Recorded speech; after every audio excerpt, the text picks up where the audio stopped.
When Microsoft first announced they were going to be creating an indie game storefront on the Xbox 360, I was initially really excited.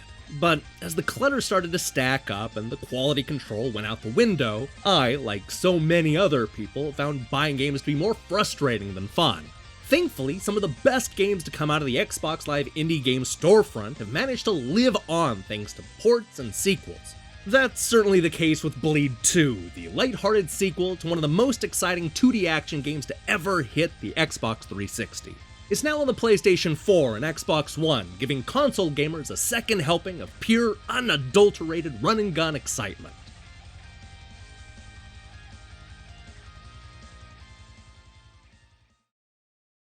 This is the continuing story of Wryn, a milkshake-loving gamer who is forced to put down her Super NES controller and save the world from the greatest heroes of all time. But don't look now, because there's a mysterious new villain on the scene, and it's up to Wryn to once again leap into action and triple jump her way through 7 heart-pounding stages. If you've played the original, then you already know what to expect from Bleed 2. This continues the trend of being a fast-paced run-and-gun shooter with no gimmicks or filler.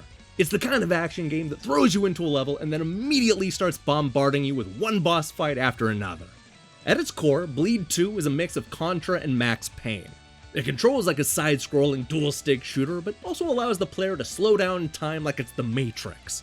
I like that going into bullet time allows Wryn to basically fly through the air as she's targeting the enemies. She's also able to bat bullets and missiles back at the enemies with a well-timed sword swipe, something that becomes a big part of the boss fights, especially as you venture into the harder difficulties. I love how silly and lighthearted the whole thing is. Even when things are dire and the evil new villain is raining missiles down on the city, there's an adorable dinosaur or flower creature thing that's reading the news and reminding you that everything's gonna be just fine. The goofy story takes Wryn on an over-the-top adventure that sees us fighting through a bombed-out city, racing down the freeway, riding on a bunch of missiles, and even going deep into outer space.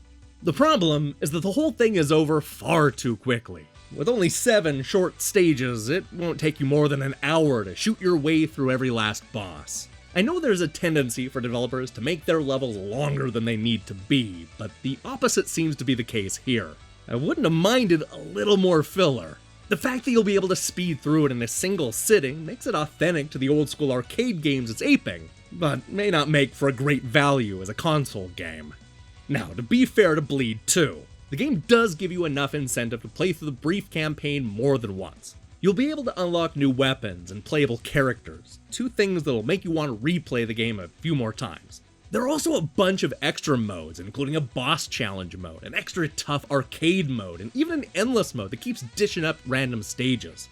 Yeah, the game is still a bit too short, but the added characters, weapons, and modes do go a long way to help.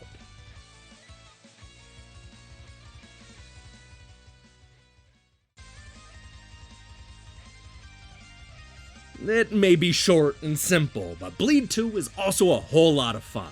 The way Wryn seemingly flies around the screen is hard to resist, especially when you've mastered the controls. This is a game full of fast-paced stages, massive boss fights, and cool characters to unlock.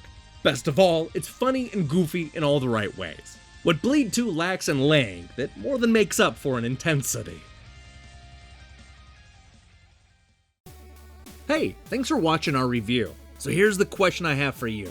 Do you miss the Xbox Live Indie Games Store? Or do you have any fond memories of the service? Let me hear your thoughts in the comments below. In other news, I currently have the world's largest backlog of reviews, so look for videos covering Xenon Valkyrie Plus, Under Night in Birth, A Case of Distrust, Aperon Cyberstorm, Mercenary Kings Reloaded Edition, True Fear Forsaken Souls, and so many more.